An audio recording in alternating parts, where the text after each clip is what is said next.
Hallelujah. Sige po, sa lahat ng gustong-gusto na talaga, hindi mapipigilan magpuri, magpasalamat sa Panginoon. Malakas na palakpak para sa ating nag-iisa at buhay na Diyos.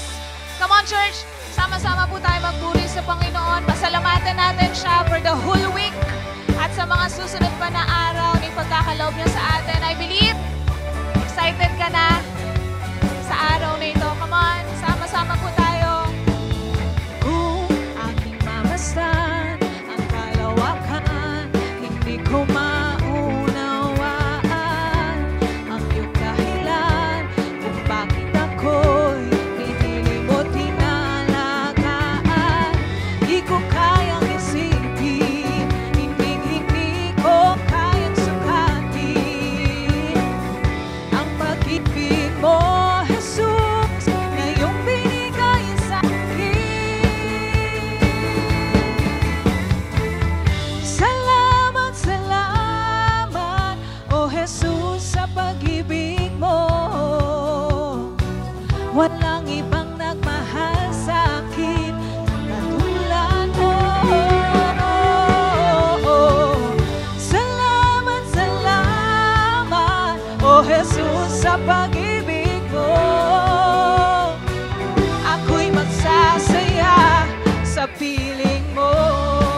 Amen. Come on, patuloy tayong magsaya at magpuri. Damhin mo ang presensya ng Panginoon sa araw na ito. Hallelujah. At kung may pagsubok man, o kagipitan, ako ay may lalapitan. Ikaw, Jesus, ang aking sandigan, hindi mo ko pababayaan.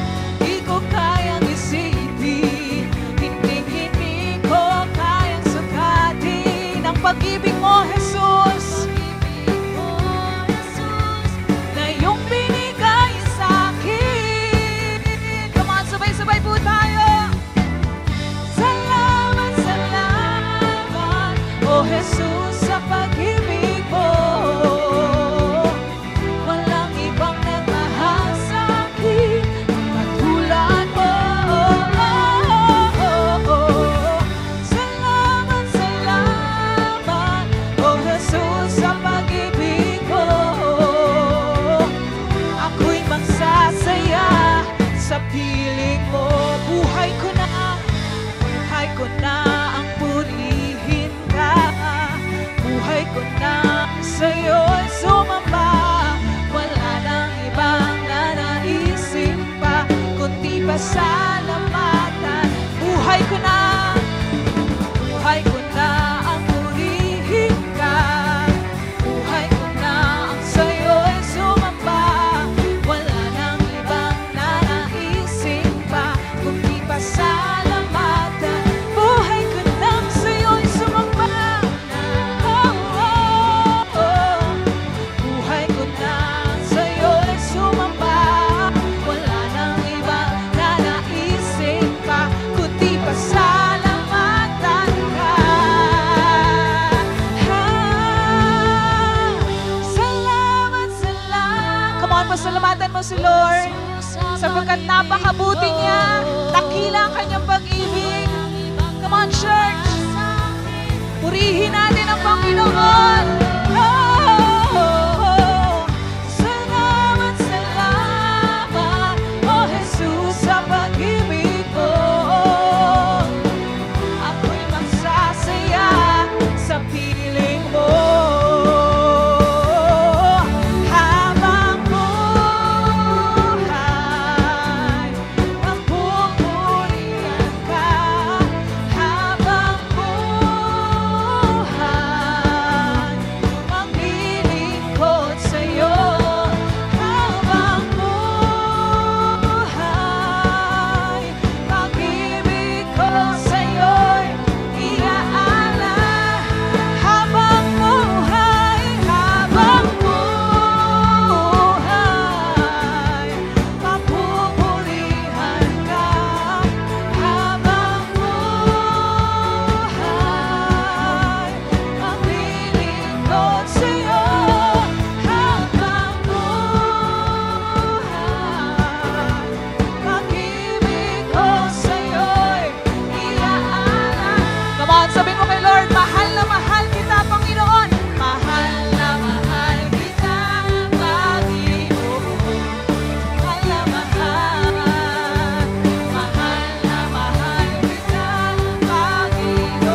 Amen! Amen! Excited na po ang bawat isa, pero mas excited tayo na makamusta ang bawat isa. Kaya po, ikot po tayo. Come on, church. Magkamustahan po tayo today.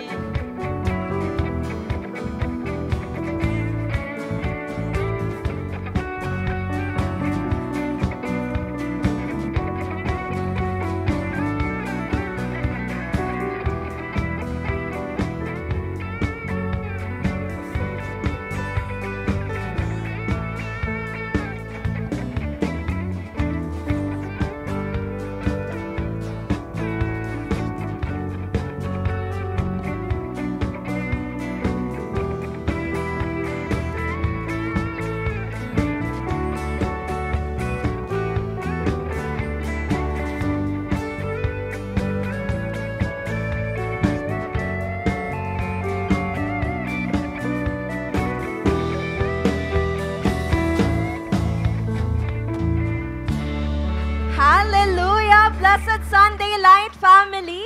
Ayan po, praise God for another beautiful Sunday of worship, celebration, and Sabbath. Kaya naman po, pwede po bang muli nating palakpakan ng Panginoon?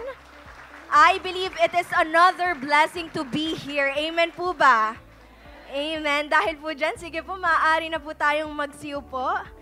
Ayan, kamusta po ang bawat isa, Light family?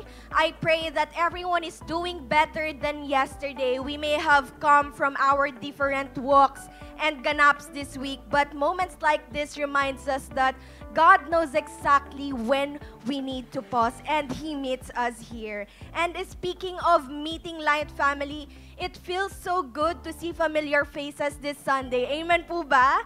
Natutuwa po ba kayong makita yung katabi ninyo? Amen. Pero iba pa rin po ang saya kapag meron tayong nakakasamang bago linggo-linggo. Amen po? Amen. Kaya po, let us take this moment to acknowledge our new friends and first-timers. Ayan po, if this is your first time, pwede po ba namin kayong maanyayahan na tumayo? Sige po, wag na po kayong mahiya. Palakpakan po natin si Lord. Ayan, praise God po. Welcome home po sa inyong lahat, and reminder lang po that after this celebration, someone from our consolidation team will meet you for a 5 to 7 minute welcome huddle po, and we also prepare some simple gift for you, so kindly stay for a few minutes po after ng ating celebration. Ayan, sige po, maaari na po kayong magsiyo po. Thank you so much. And now, let us also show some love to our second-time visitors. Ayan po, if this is your second time naman po, pwede niyo po bang itaas ang inyong kamay? Ayan, praise God! Ayan, welcome back po to your Light family. Masaya po kami na muli po namin kayong nakasama. And bilang pasasalamat po, meron din po kaming inihandang simpleng regalo para sa inyo. And palakpakan po natin si Lord sa buhay ng ating mga new and returning visitors.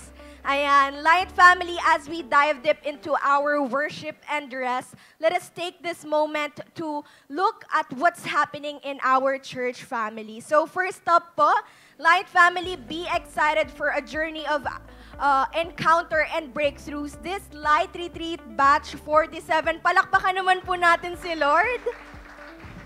Ayan po, this will be happening on December 5 and 6. Ayan po, this Friday and Saturday na po ito. Kaya naman po, patuloy po nating ipanalangin ang ating brothers and sisters this upcoming encounter. And since we will be having our Light Retreat po this Friday and Saturday, we would love to announce for all of our SOD students that your classes po will be moved this Monday, 7 p.m. right here at church po. Again, SOD students, please take note that your classes will be moved on Monday po, 7 p.m. dito sa ating simbahan. And lastly po, Light family, as a church, it has always been our mission to share the good news to everyone we meet every day. That is why we make sure that every Sunday we can cater more souls for Jesus. That's why be reminded po with our time slots every Sunday. Ang ating on-site services po is 8 a.m., 10:30 a.m., 3 p.m., 5:30 p.m., 8 p.m. Para naman po sa ating Light Kids Church, we have 10:30 a.m., 3 p.m., 5:30 p.m. Ayan po. Para naman po sa ating online services, we have 8 a.m. and 10:30 a.m. And para po sa replays naman po via YouTube, we have 5:30 p.m. and 8 p.m. And that's a wrap for our Light News. Palakpakan naman po natin si Lord. And po, for more details, you may contact your mentors or your network leaders po. So, Light Family, as we are about to culminate our series this month entitled, Ikaw ang Aking Pahinga, may we all completely understand that the true heart of rest is found only on Jesus. Amen po ba? Amen. Have a blessed and transforming Sunday, Light Family.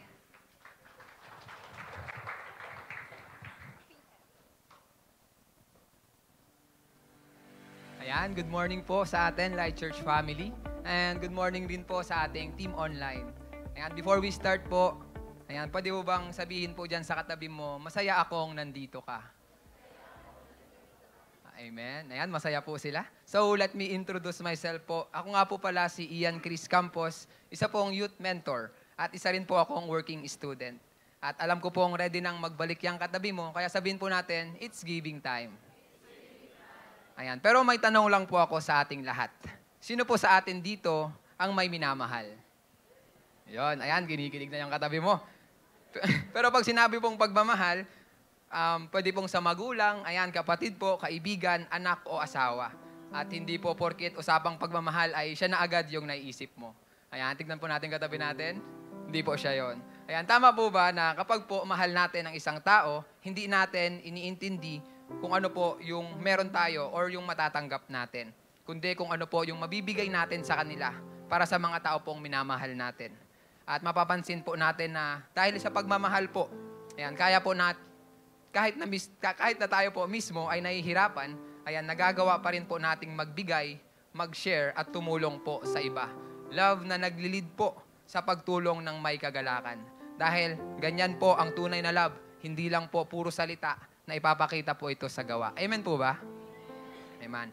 At habang tumutulong po tayo, nakakaramdam po tayo ng totoong kagalakan. Ayan, sabihin po nating lahat, kagalakan. Hindi po bigat, kundi kagalakan po sa puso. Dahil ang pagmamahal na may aksyon ay pagmamahal na nagbibigay buhay sa iba. At alam niyo po ba, may simbahan po sa Bible na kahit sobrang hirap na nila, hindi sila tumigil sa pagbibigay. Ayan, dahil po nang ibabaw yung pag-ibig at pagmamahal at kagalakan ng puso nila. Hindi po sila napigilan ng kakulangan nila at mga sitwasyon po na hirap po sila sa buhay. At ito po ay ang Macedonian Church.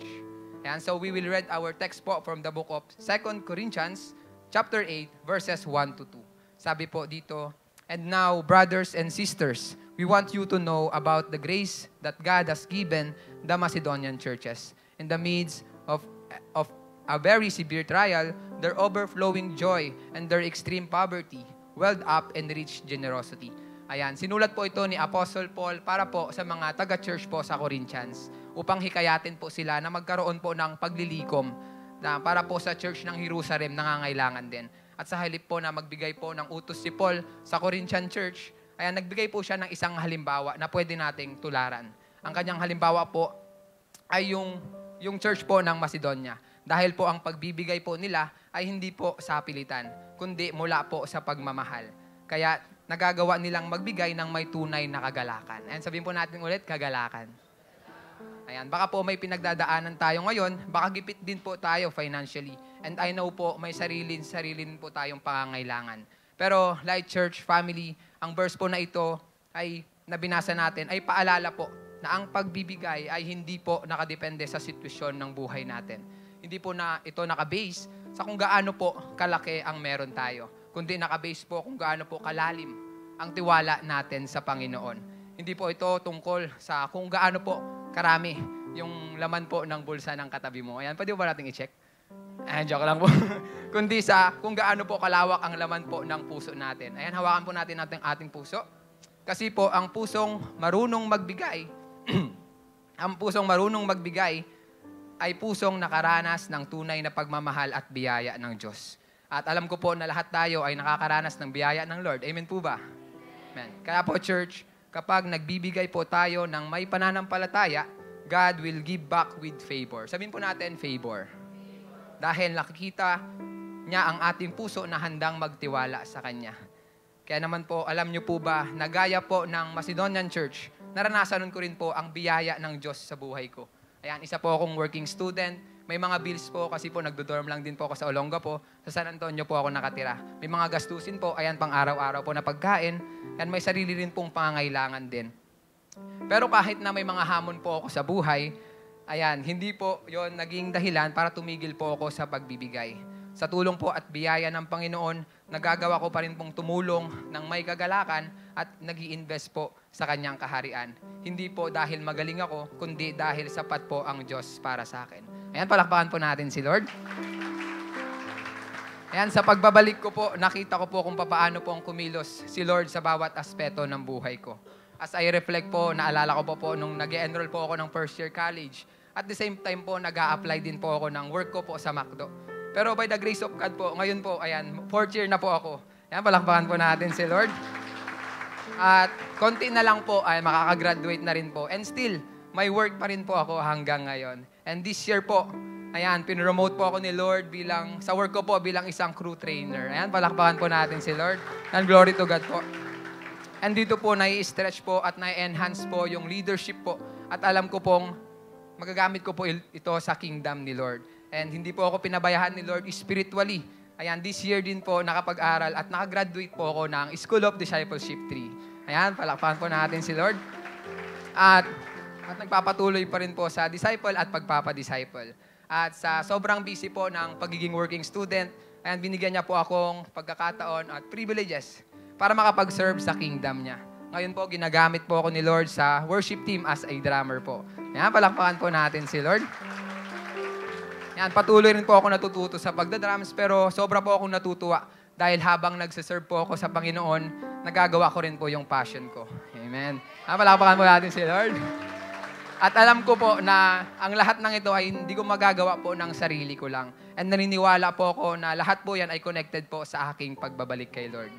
Kaya naman po, church, as a challenge po, magbigay po tayo with love, magbalik po tayo with joy, at hayaan po nating baguhin ng Lord ang puso natin para maging tunay po na blessing sa iba. Ayan, ready na pong magbalik yung katabi mo? Kaya po, let's close our eyes and let me pray for you. Lord, thank you, Panginoon, sa araw na ito, Panginoon, na pinagkaloob niyo sa amin.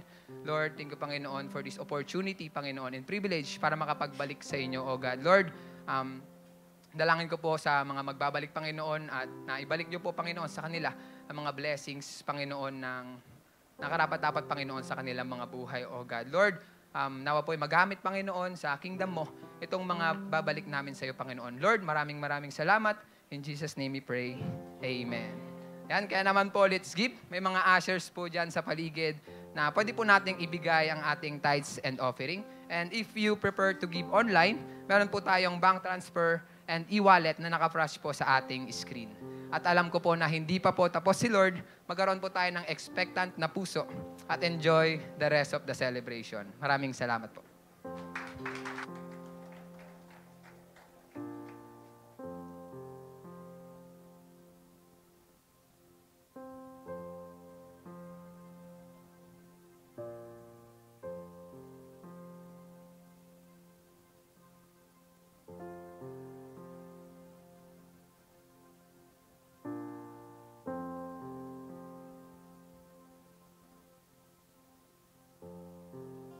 Good morning po sa ating lahat. Sino po dito excited na mag-worship kay Lord? Amen po ba? Kaya naman po tatayo po tayong lahat at patuloy po natin papupurihan ng Panginoon. Sino dito blessed siya kasi nandito siya sa lugar na to?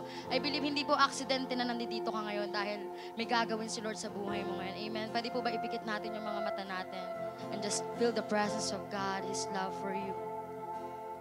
Come on, isang biyaya at pribilehiyo na mapupurihan natin ng Panginoon.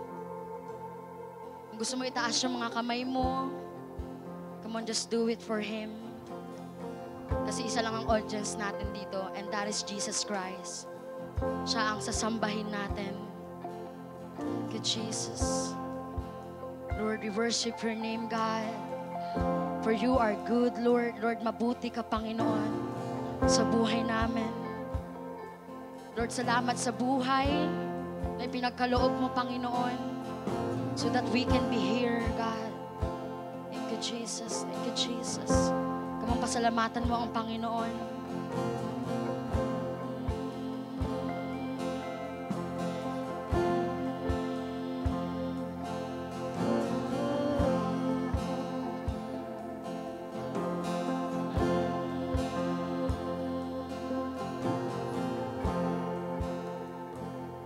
Mahal kita,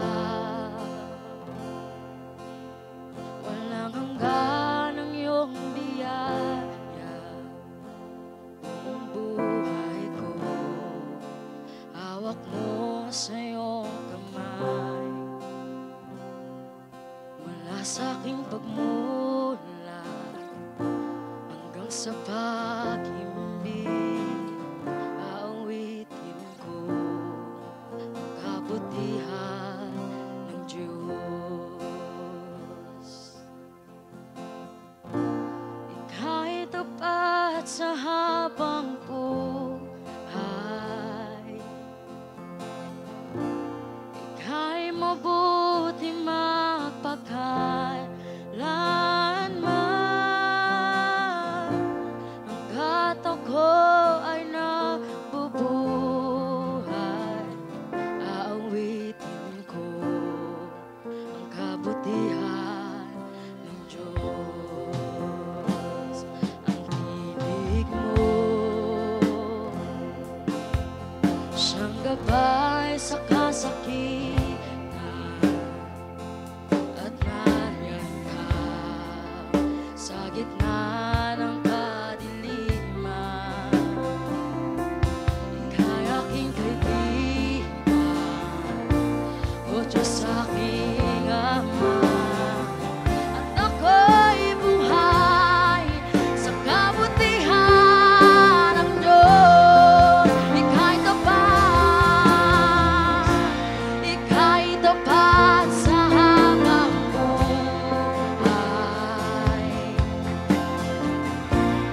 Ika'y mabuti magpakailanman.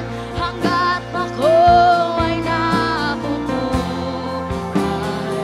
aawitin ko ang kabutihan ng Diyos. Oh, ika'y tapat sa habang buhay. Oh, ika'y mabuti magpakailanman.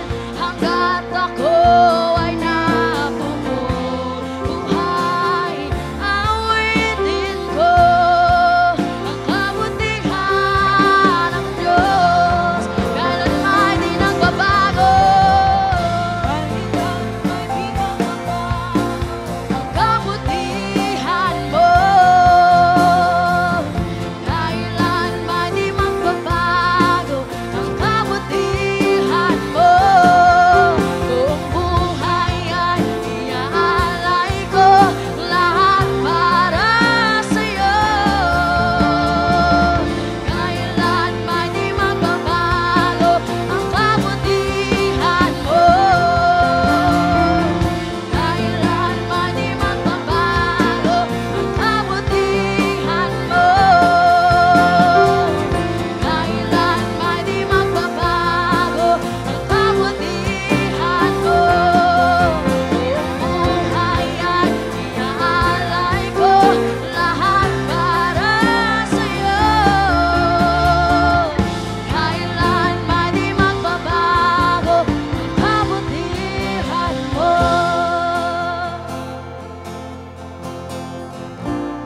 Ika'y tapat sa habang buhay. Kamanawitin mo to sa Panginoon, siya'y mabuti. Ika'y mabuti magpakailanman. Hangga't ako ay nabubuhay, aawitin ko ang kabutihan ng Diyos. Oh, ika'y tapat sa habang buhay.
Awitin mo, napakabuti mo, O Diyos.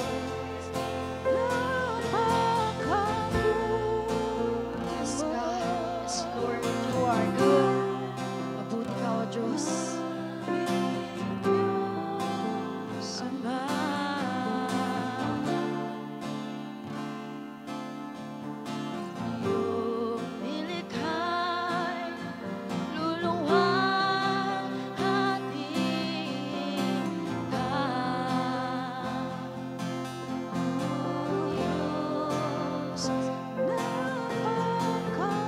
Yes, Jesus. Thank you, Lord. Thank you, Jesus. Thank you, Jesus.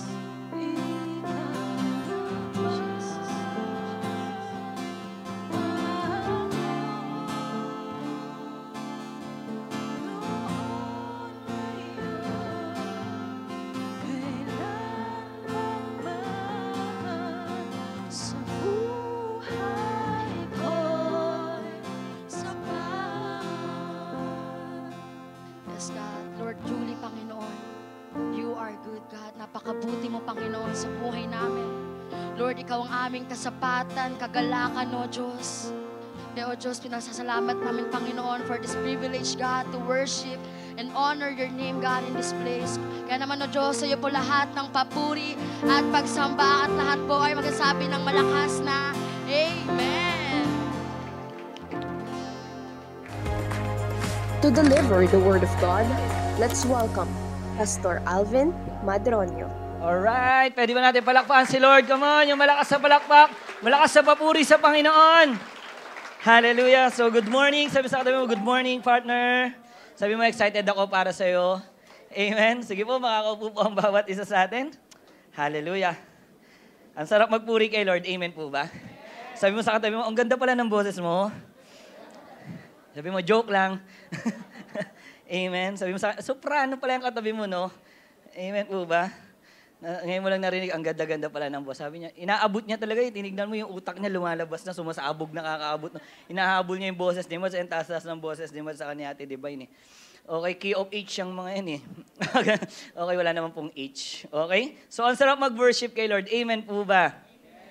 Ang sarap magbigay ng thanksgiving sa Panginoon. Amen. Maawitan mo si Lord, tama po ba sasabihin mo kung gaano kabuti ang Panginoon sa buhay mo? Pwede ba yung palakpakan natin si Lord? Hallelujah. Speaking of Thanksgiving, sabi mo Thanksgiving. Okay? So, kahapon po ay nag-celebrate, Okay, this month po ay nag-celebrate po ng Thanksgiving. Yung Amerika, tama po ba? So, kahapon bumiyahe ako doon, in-invite nila ako. Babalik ko lang kanina. Okay, so nag-celebrate sila this month. Okay, last Thursday, nag-celebrate sila. Okay, pero alam niyo po ba sa nagsimula yung Thanksgiving na yan?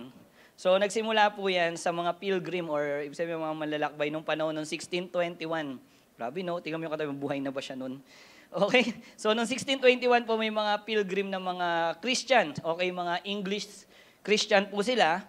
Dumating sila sa North America, lulan po ng isang barko na ang pangalan ay Mayflower. Okay? So, may bulaklak, Mayflower. Hindi, joke lang. Mayflower po yung pangalan ng barko nila. Okay? So, syempre, naglalakbay nga sila. So, paglalakbay nila, nakaranas po sila ng matinding hirap. Itong mga English Christian na to, na nagutom sila, sakit. Ang masakit po, kalahati po sa kanila, namatay.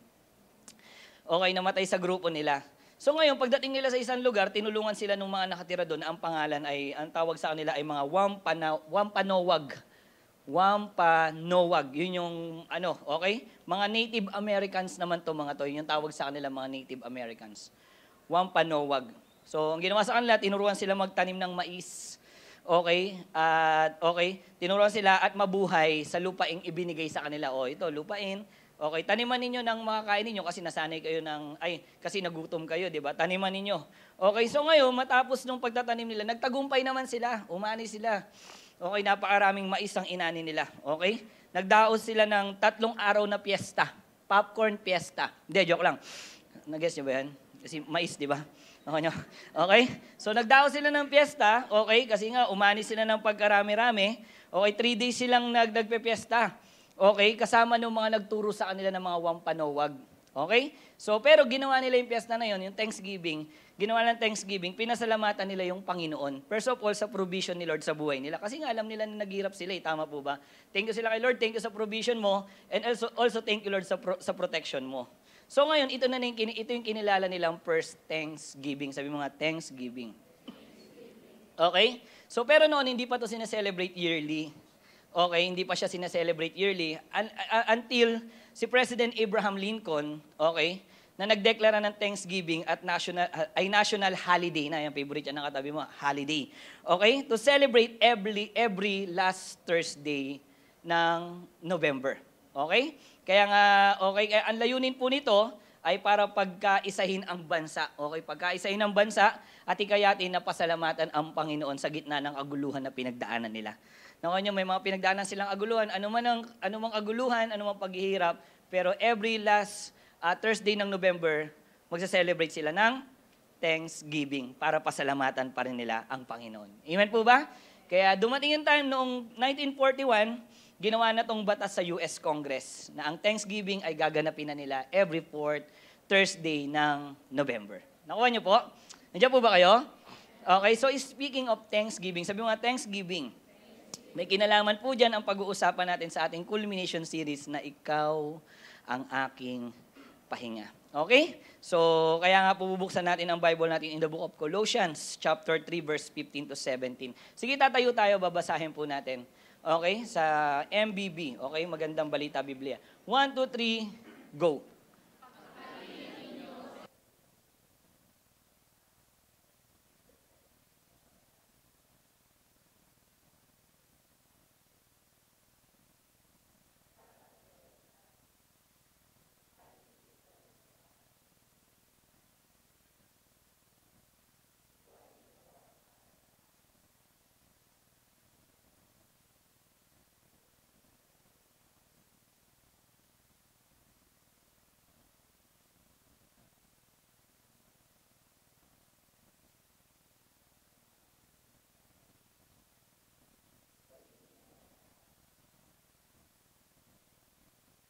Pamamagitan niya ay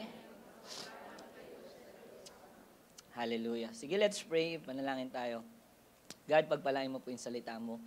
Basbasan mo, Lord, sa buhay namin ngayong araw na to. And naniniwala ako, Lord, ni-ready mo to sa amin. And imomold mo na naman kami ayon sa wangis na gusto mo, Lord God, upang sa muling pagparito mo dito, Lord, ay nire-ready mo kami, Lord God, yung pagharap namin sa iyo kung sino kami magiging Panginoon. And I pray, God, na yung word mo patuloy namin maging baon sa lahat ng pagsubok, laban, Lord God, hanggat nandito kami sa lupa. Maging buhay namin to, buhay ng pamilya namin, Lord God, and also, Lord, para mapagpurihan ka namin. Salamat po, in Jesus' name we pray. Amen. Sige po, makakaupo po tayo. Okay? So, in this chapter po, ang sumulat po nito pala, first of all, ang book na to ay si Paul. Okay, si Apostle Paul. Okay, at ang kausap niya po dito ay mga Christians sa Colossae, or sa Colossian, yung tawag sa kanila Colossae. Parang sa Philippians, Philippi. Okay? So, tinuturuan sila ni Paul dito maging isang katawan. Magkaisa sila. Bakit? Ang church po kasi na to ay hindi po talaga personally nakasama ni Paul. Ibig sabihin, hindi niya napuntahan or hindi niya nakasama yung church na to.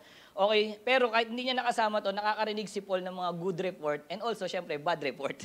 Okay, nakakarinig siya, may maganda nangyayari sa church, pero nakakarinig din siya ng bad report sa mentee niya na ang pangalan si Epaphras. Okay? Pero ano yung mga bad report? Nakakarinig siya ng bad report na may nanggugulo sa church nila. May mga pumapasok na mga maling theology, false teachers pagdating sa simbahan nila. So kaya ang unity ng church, ang ganda ng church, magkakaisa sila, nate-threaten. Okay, dahil may nanggugulo sa kanila. Nakukuha niyo po? Okay, may nanggugulo sa kanila. Kaya sa chapter na to, in-emphasize ni Paul para magkaisa sila. Ganun ba may nanggugulo sa inyo? Tinuro sa kanila ni Paul yung peace of Christ. Sabihin niyo kapayapaan na nanggagaling sa Panginoong Jesus. Okay? So na dapat, para magkaisa kayo, ito yung maghari sa inyo sa church.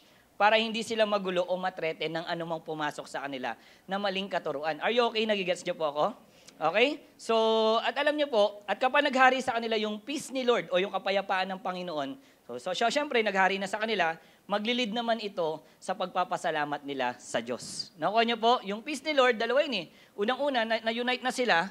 Pangalawa, maglilid na yun sa pasasalamat nila sa Panginoon. Kasi nga nagkaisa na sila. Amen po ba?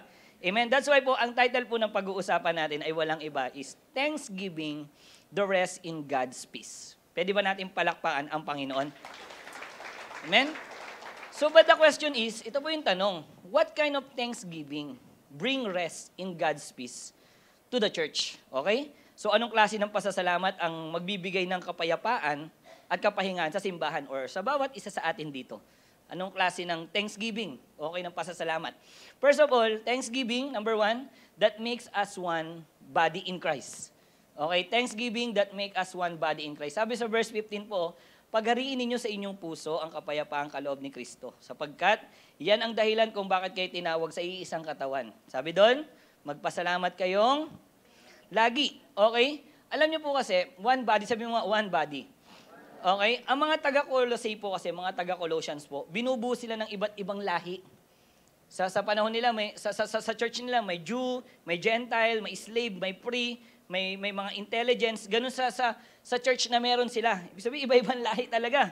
Nakuha niyo po? At isa to sa pwedeng malaking problema nila para maging isang body. Tama po ba? Kasi nga, iba-iba ng culture, iba-iba ng principles, iba-iba ng lahi. Nakukuha niyo po? So, yun yung church nila. Okay, kaya ngayon, magkakaiba sila ng background. Upbringing, magkakaiba sila. That's why sabi sa kanila ni Paul, pagdating sa verse 11, background lang tayo onte, sabi ni Paul, kaya sa kalagayang ito, wala nang pagkakaiba. Nakuha nyo? One body. Wala nang pagkakaiba. Ang Griego at ang, nandiyan po ba kayo? At ang Hudyo. Ang tuli at di tuli. Ang dayuhan at hindi sibilisado. Ang alipin at malaya. Ngunit, ano sabi? Si Kristo na ang pinakamahalaga sa lahat. At siya'y nasa inyong lahat. Pero ito yun. Kahit magkakaiba sila, nagiging one body sila. Nakuha nyo, may Greek, may Jew, okay, may matatalino, nakuha nyo may mayaman, or something, basta iba-iba sila, pero nagiging one body sila, na-unite sila. Dahil, bakit? Dahil ang peace ni Christ ang nagiging parameter ng bawat isa sa kanila. Parameter nila yon. Okay? Hindi sila define ng difference nila, kundi na pag-iisa sila ng kapayapaan na galing kay Christ. Ano ba yung peace dito? Alam niyo po kasi ang peace, pagdating sa Griego is eirene. Okay? Eirene. Yan, nandiyan yun. Okay? Eirene. Okay? So, meaning kasi niyan is concord. Nakuha ninyo? Yan yung parameter nila. Ano yung parameter nila? Peace. Okay, ano yung peace pagdating sa Greek? O, di ba? No, the word concord is pagkakasundo-sundo. Okay? Pagkakaisa. At sinasabi dito ni Paul na ang peace na kaloob ni Christ ang magbibigay sa kanila ng pagkakaisa-isa. I-unite sila ng peace ng Panginoon. May nanggugulo sa inyo sa church, i-unite kayo ng peace. Magkakaiba kayo, Gentile, Jew, okay, i-unite kayo ng peace ni Christ. Sabi ni Paul sa kanila. Bakit? Ito yung tanong. Bakit kaya silang i-unite ng peace ni Lord, ni Christ? Ano ba yung peace ni Christ? Ano ba yung kapayapaan ni Christ? Porkit may kapayapaan si Christ, kaya niya nang i-unite yung simbahan? Nakuha niyo po? Nandiyan po ba kayo? Siyempre kaya. Bakit? First of all, because Jesus is the Prince of Peace. Amen po ba? Amen? So, ang Panginoon natin ay Prince of Peace. Pero alam niyo po, actually, okay, ang peace kasi ng Panginoon, mangyayari lang na ma-unite sila, okay, kapag nagpa-rule sila, o pinaghari nila sa puso nila, yung peace ni Christ. Nandiyan lang yung kapayapaan, pero hindi mo gagamitin, hindi ma-unite. Nakuha niyo po? Pero ang paghahariin nila sa puso nila, sa bawat isa sa kanila, ma-unite yung church. Bakit? Ano ba yung word na peace dito or na unite dito? Okay? So the word unite or the word rules, okay? The word rules, okay, sabi dito sa verse, tignan nyo let the peace of Christ rules you. Kaya sabi ni Paul, iba-iba kayo, kaya nga alam ko iba-iba kayo. Ang gawin ninyo, hayaan ninyo yung kapayapaan ko ang mag-rule sa inyo. Hindi dahil Griego ka, hindi dahil Hudyo ka, hindi dahil ito ka, yan na yung prinsipyo mo. Hindi yun. Ano mag-rule sa kanila? Yung peace ni Christ. Yun dapat yung mag-rule sa kanila. Amen? Kasi pag pinag-rule nila yung kanya-kanya nilang prinsipyo, magkakagulo sila, hindi. Kakagulo sila. Nakuha nyo?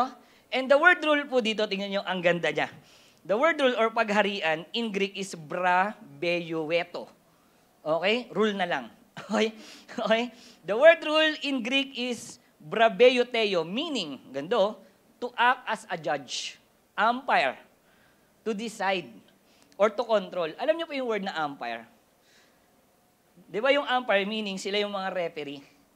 Tama ba? Sa basketball kasi referee kaagad tawag natin. Pero kapag naglaro ka ng mga table tennis, umpire ang tawag doon. Referee din. Nakuha ninyo, pag sinabi mong referee or sinabi mong umpire, rules, sila yung nagdi-decision sa game. Yan, okay? So nakukuha po natin, ito na, tingin po kayo sa akin. Ibig sabihin, the word rules is umpire. At ang mag-a-umpire sa kanila, hindi sarili nilang decision. Ano mag-a-umpire sa kanila? Yung peace ng Panginoon. Yun ang magdi-decide sa kanila. Merong ang sariling rights, may sarili ka din kasi Hudyo ka. Kasi kami mga Hudyo, ganito kami. Kami mga Gentiles, ganito kami. Okay, ganun nga kayo Pero hindi naman yan yung sinabi ko maging rule Ano ang magiging rules? Peace ni Christ. Sinong referee? Peace ni Christ. Nakuha ninyo? Di ba rules mo yan, nag-aaway kayo. Nasaan yung peace ni Christ dyan? Wala po. Ano dapat mag-rule? Peace ni Christ. Mayu-unite sila? Hindi. Mayu-unite sila. Nakuha nyo? Are you okay? So bakit sila mag-unite? Okay, sa peace ni Christ. Kasi nga tinawag silang one body. Sabi doon ni Paul sa Colossians chapter 3 verse 15b, sapagkat yan ang dahilan bakit kayo tinawag na iisang katawan. So tandaan nyo, kapag ang isang church ay may conflict, nasisira ang buong body. Okay? Pero kapag healthy ang church, nangyayari yan dahil ang peace ni Christ ang nagro-rule sa isang simbahan. Amen? Tayo, iba-iba naman tayo dito ng upbringing. Amen po ba? Magkakaiba tayo ng pinanggalingan. Nakukuha po ninyo? Bagaman pare-pares tayong gwapo at magaganda dito. Amen po ba? No, ayun, nag-amen sila doon. Tama. Okay? Pero ang magro-rule lang sa atin dito, kasi pag pinairan natin ang kanya-kanya nating prinsipyo, mag-aaway tayo dito. Tama po ba? Pero anong dapat mag-rule? Anong dapat mag-umpire? Mag-referee? Yung peace ni Christ. Amen po ba? At kapag united tayo, truly may peace and rest sa simbahan na meron tayo. Amen po ba? Alam niyo po ngayon, sa panahon natin, okay, napaka-divided ng tao. Napaka-divided ng tao. Marami pong dahilan. First of all, bigyan ko kayo ng example. Gusto niyo po? Number 1, politics. Diba? Nakita mo? Naisip mo agad yung kulay mo, no? Diba? Ay, green ako Ay, pula. Ay, hindi, pink ako. Baka may brown din dito, ha? Wala po nun. Okay? Nakuha ninyo? Politics, tama po ba? Okay? Nagkakaroon ng division because of politics, social issues, generational gap. Tama po ba? Kayo kasi hindi nyo na kami naiintindihan ngayon. Wow. Ganun, di ba? Nakuha ninyo? Misunderstanding sa pamilya, competition. Yan, mga competitive sa work. Magkaibigan kayo, pares kayo pumasok ng work, competitive kayo sa isa. Nagkakaroon ng division sa school, sa work, okay? Tapos halos lahat ngayon alam nyo anong problema. Tanungin nyo ako ano? Secret. Okay, alam nyo anong problema ng tao ngayon? Sensitive and offended. Tingnan mo yung katabi mo. Hindi siya yon, kamukha niya lang. Okay? Sa panahon natin ngayon, ang bilis magalit ng tao. Ang bilis mag-unfollow. Tama ba? Yung katabi mo, ilang beses mo nang in-unfriend yan. Tapos pagbati na kayo, inaan mo ulit. Di ba? Nakuha ninyo? Anong uso sa atin ngayon? Anong culture yon? Cancel culture. Bakit? Kasi mas maraming nagbe-base sa feelings kapag nagdi-decide. Nagbe-base sa feelings niya kapag nagdi-decide siya kesa sa peace ng Panginoon. At sa generation natin ngayon, mas may say ang tao. Tama ba? Di ba? Mas may say ang tao ngayon. Grabe, mga keyboard warrior ngayon sa Facebook, oh. Makikita mo talaga, mas may say sila. They live sa right nila. Di ba? Tama ako eh. Basta tama sila, kahit wala ng peace, tama ako. Nakuha nyo? Kahit magkawatak-watak na, tama ako. Isasabihin ko lang yung rights ko. Okay? Kahit masira na ang relasyon, basta galit sila, okay? Kahit na isipin ano ang pwedeng masira, di ba dapat united, kasi nga tama sila eh. Nakuha ninyo? Wala akong pakialam. Karamihan siguro sa atin, lalo na nung hindi pa tayo Kristiyano, ganito tayo mag-isip. Tama po ba? Kapag tama ka, tatamaan sila. Okay? Kahit masaktan pa sila o masira ang relasyon, ipaglalaban mo, bakit? Rights ko to. Tapos nanggigigil ka na nun. Pag nakita ko talaga yan. Di ba? So may mga ganun eh. Okay? Kaya alam niyo po itong tinuturo sa atin, napakalaki ng maidudulot ng kapayapaan kapag yan ang nag-umpire sa buhay mo. Sa buhay mag-asawa. Napakaganda ng peace ni Lord kapag yan ang nag-umpire sa buhay ninyo. Pares kayo may rights eh. Di ba? Nakuha ninyo? Alam niyo problema sa atin, kapag pares kayo may right, pares din kayo naglilip. Tama ba? Nakuha nyo? Amen ba? Di ba? Di ba? Tama? Di ba? Di ba sa mga GC, kapag ikaw mag-right, nagle-left ka. Ang gulit, no? Nakuha nyo? Ganyan talaga, may mabagal, may mabilis, may tama-tama lang. Okay? Di ba? Nakukuha ninyo? So gano'n na yung buhay natin. Pero sa buhay mag-asawa, kapag ang nag-umpire sa buhay mag-asawa, sa church, sa family, nakukuha natin, oo nga, tama nga ako, pero kung mangyayari naman dito, ay magkakawatak-watak lang din kami, masisira lang din, nakuha ninyo, pwedeng ma-issue lang, pwedeng mawasak lang, hindi na din. Ano ba yung peace ng Panginoon? Yun dapat ang nagro-rule. Amen po ba? Hindi lang sa church, even sa atin. Nakukuha po ninyo? Ang ganda, no? Nakukuha ninyo? Nandiyan po ba kayo? Tandaan natin, ang pasasalamat kay Lord ay hindi lang patungkol sa pag-awit, kundi sa pamumuhay din sa nais niya. At makakapamuhay ka sa nais ng Panginoon kung ipaparol mo palagi yung peace niya sa buhay mo. Amen po ba? At naniniwala ko ang isang taong namumuhay sa kapayapaan ni Lord ay yung may peace na galing kay Lord. Kasi yun yung nagro-rule sa buhay niya. Amen po ba? So yung mga taong, alam mo yung minsan may isip mo yun, naiinis ka na, nagagalit ka na, tama po ba, nai-emosyon ka na.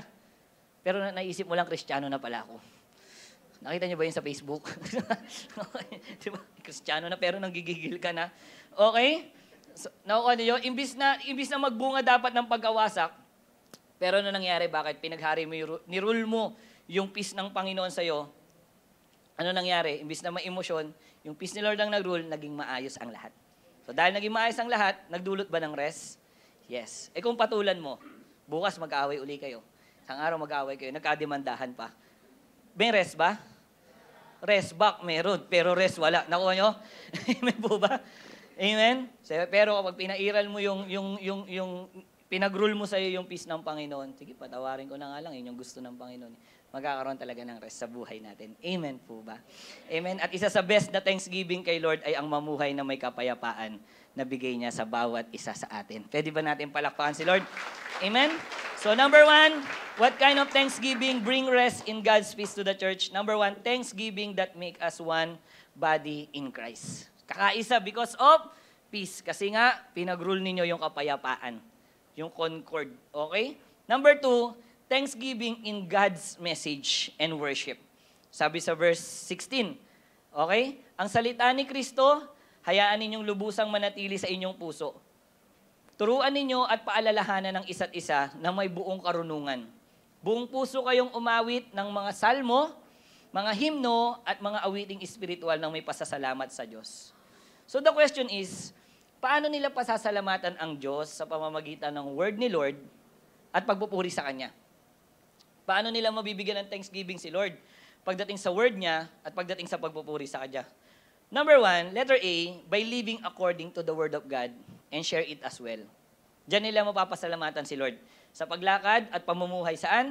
Sa will niya at sa word niya. Sabi dun sa verse 16, ang salita ni Kristo ay hayaan ninyong lubusang manatili sa inyong puso, turuan ninyo at palalahanan ang isa't isa ng may buong karunungan. So tinuro sa kanila to ni Paul na mamuhay sila according sa word niya. Okay, sabi ni Paul sa Colossians, mamuhay kayo according sa word ni Lord. Bakit? Tanungin niyo ako bakit? Kasi maraming kumakalat na false teacher sa kanila. Okay? Maraming kumakalat na false teacher sa kanila. Gusto nga silang wasakin. Gustong wasakin yung magandang simbahan ng Panginoon. Kaya maraming mga false teacher, theology na mali, ang kumakalat sa simbahan. First of all, yung mga Jewish legalism. May mga Jewish legalism pa rin. Tinuturuan sila, sinasabi, oo, sige, nakakilala kayo kay Christ, pero gawin nyo pa rin itong mga ceremonial law na to. Nakuha ninyo, magdala pa rin kayo ng hayop, mag-alay pa rin kayo ng mga hayop, ganito pa rin yung gawin ninyo. Binapabalik sila, bakit? Mga legalism nga sila eh. Kailangan gawin nyo pa rin to. Oo, sige, may Christ na kayo, kami wala, pero gawin nyo pa rin to. Nakuha ninyo? So binabalik sila doon. Okay? Sabi nga, tingnan nyo, kaya sabi ni Paul sa kanila, sumulat si Paul, binakbakan ni Paul to. Okay, Colossians chapter 2, verse 16 to 17. Kaya't wag na kayo magpapasakop. Saan? Sa anumang alituntunin tungkol saan? Sa pagkain o inumin, tungkol sa kapistahan, sa bagong buwan o araw ng pamamahinga. Kita mo, even the Sabbath. So ang mga ito ay anyo lamang ng mga bagay na darating. Ngunit, si Kristo ang katuparan ng lahat ng ito. Amen. Nakuha ninyo? Sabi ni Paul, and binakbakan ni Paul sa kanila, tinuruan sila ni Paul. Huwag na kayong papasakop sa mga yan. Guguluhin lang nila kayo. Okay? Pangalawa, may tinatawag din sa panahon nila sa Colossians, yung Gnostic type of early heresy. Mga Gnostic type to, early heresy. Ang ginagawa naman ng mga to, dinideny nila yung supremacy ng Panginoon at sufficiency ng Panginoong Yesus. Kasi sabi nila, hindi naman sufficient si Lord, hindi naman siya sapat, hindi niya kaya, hindi naman siya supreme. Yan yung turo ng Gnostic na yan. Okay, Gnostic type of early heresy. So imagine that, no? Okay, kapag naniwala ang mga taga-Colossians dyan, pwede silang lumayo kay Christ. Tama po ba? Kunyari, sabihin sa'yo, si Christ ay hindi naman talaga mabuti. So kung maniniwala ka doon, ay ganun ba? Eh, lagi ako nag-church light, alam ko mabuti ang Panginoon eh. Pag napaniwala ka na mag-church ka pa, hindi na. Hindi na. Delikado, tama po ba? Amen? Kaya binabakbakan to ni Paul. Okay? Tandaan po natin na malabong mapasalamatan ng isang tao at ng isang simbahan ang Diyos. Malabo niyang mapasalamatan ang Diyos kapag una mali ng doktrina ang pagkakakilala niya sa Panginoon. Amen po ba? Hindi mo mapapasalamatan si Lord kapag mali ang pagkakakilala mo kay Lord. Kaya mahigpit yung challenge ni Paul sa kanila eh. Balikan ko, verse 16, ano sabi ni Paul? Ang salita ni Kristo'y hayaan ninyong lubusang manatili sa inyo, turuan ninyong paalalahanan ng isa't isa na may buong karunungan. Tingnan mo ang higpit ni Paul. Siyempre kapag nakinig sila doon at napaniwala yung mga taga-Colossae na mga yan, sigurado mamamali na rin sila ng pamumuhay. Amen po ba? Nakuha po ninyo, kapag mali ka ng pagkaalam, mamamali ka ng sa buhay nun. Amen po ba? Nakuha ninyo, parang sa pagluluto lang yan eh. Nakuha ninyo, kapag mali ka ng pagkaalam, mamamali ka ng pagluluto. Ganun din, pag mali ka ng doktrina, mamamali ka ng pamumuhay. Are you okay? At kapag mali ka na ng pamumuhay, hindi ka na makakapamuhay na nagpupuri sa Diyos. Amen po ba?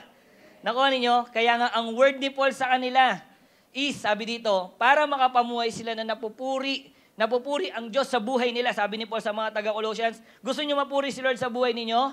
Okay, sabi niya, mamuhay kayo according sa word ng Panginoon. At kapag namuhay kayo according sa word ni Lord, marami mang dumating na pagsubok, maling teaching sa buhay ninyo, may peace pa rin ang simbahan at kayo. Kasi may word of God na panlaban nila sa lahat ng pwedeng manggulo sa kanila. Amen? Kaya sabi ni Paul, paano nyo mapapasalamatan si Lord? At mararanasan yung peace? Mamuhay kayo according sa word niya. Amen ba? Pangalawa, paano nila mapapasalamatan ng Diyos sa pamamagitan ng word ni Lord at pagpupuri sa Kanya? Number 2, letter B, by living in worshiping God. Sabi mo nga, worship. Sabi sa verse 16b, buong puso kayong umawit ng salmo, mga himno at mga awiting espiritual, nang may pasasalamat sa Diyos.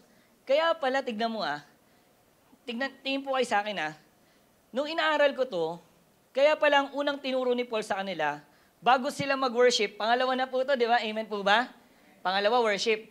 Kaya pala bago sila mag-worship, ang unang itinuro sa kanila ni Paul, ay aralin muna nila yung word ni Lord. Mamuhay muna sila according saan? Sa word ng Panginoon. Nung sinabi ni Paul, pagkatapos nyo mamuhay according sa word ni Lord, doon kayo mag-worship. Nakuha ninyo? Bakit? Dahil tinuturo sa kanila ni Paul na ang pagkanta po kasi sa panahon nila ay nakaugat saan? Sa word of God at hindi sa emotion. Gagawa sila ng kanta, okay? Pero ang root nun, nakaugat yun sa salita ng Panginoon. Ang context ng worship nila ay hindi music. Ang context ng worship nila ay hindi sounds. Ang context ng worship nila ay word of God. Yun ang source ng music na meron sila. Okay? Hindi dahil magaling lang sila sumulat o magaling lang sila mag-rhyme. Galing naman ito mag-rhyme. Hindi ganon, hindi ganon. Na okay na. Okay? Kundi, ang source ng music nila ay tamang doktrina. Nakukuha niyo po, bakit? Tanungin niyo ako, bakit? Kasi nung unang panahon po, nung unang siglo pala, dahil wala pa pong personal na Bible, wala pang personal na Bible, ang pag-awit po nila noon, kung anumang klaseng awit, psalm, hymnal, kung anumang awit ang ginagawa nila, yun po ang pinangahawakan na tao na doktrina. Nakuha ninyo? Sabihin ko, anong kakantay ng worship leader? Kayo ngayon, nakikinig kayo, yun yung iisipin ninyong doctrine. Nakukuha niyo po? Kung ano ang inawit, ayun ang paniniwalaan. Okay? At kung ano ang inawit nila, ayun ang iisipin ng tao na truth and doctrine. Kaya sa panahon nila, hindi sila kukuha lang ng isang song leader na maganda yung boses. Grabe, taas ng boses mo Awitan kita. C sharp minor. Oo. Nakuha natin, taas ng boses, key of H. Di ba? Kahit hanggang key of G lang, key of H siya. Nakuha, hindi ganun. Hindi dahil magaling lang siya tumugtog, kundi matalino siya sa doktrina. Grabe, no? So meaning, ini-encourage sila ni Paul na umawit.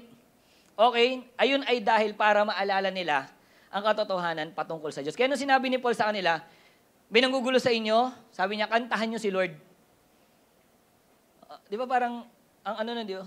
Kantahan mo si Lord. Ngayon sa atin, ang magiging context nun sa atin, oo, may naguguluhan kasi ako ngayon, para magkapis ako pag inantahan ko si Lord. Hindi ganon. May nanggugulo sa'yo, kantahan mo si Lord. Bakit? Tanungin niyo ako bakit? Para maalala nila kung sino si Lord. At ano yung truth. Ginugulo ka ng maling theology, ano ba yung kanta natin? Sabi ni Paul sa kanila, oo ano, layo sa kanta natin tinuturo nila. Nakuha ninyo? Ba't ano yung kanta nila? Anong source? Word of God.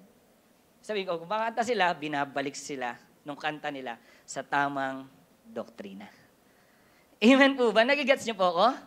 Amen? So ngayon, hanggang maipanlalaban nila to sa maling katuruan. So sa panahon nila, kasi may isang grupo doon na nagtuturo ng maling worship. Yung grupo na to ay kung tawagin ay mystical vision. Ang mystical vision po, tinuturo nila na dapat mag-worship ka sa angel. Sa mga anghel. Okay? So, sabi nga, tingnan nyo kaya binakbakan din to ni Paul. Colossians chapter 2, verse 18. Sabi dito ni Paul, huwag kayong magpatangay sa mga nagpapakita ng maling pagpapakumbaba at sumasamba sa mga anghel. So, ipinagmamalaki nilang sila'y nakahihigit sa inyo dahil sa kanilang mga pangitain. Ngunit, ang totoo, nagyayabang lamang sila dala ng kanilang isipang makalaman. So, kaya tinuruan sila dito ni Paul na tinuruan sila dito ni Paul, hindi lang maging, alam mo yun, yung dahil masaya ka lang kay Lord, okay, dahil maganda lang yung boses mo, sinasabi sa kanila ni Paul, hindi lang dahil maganda ang harmony.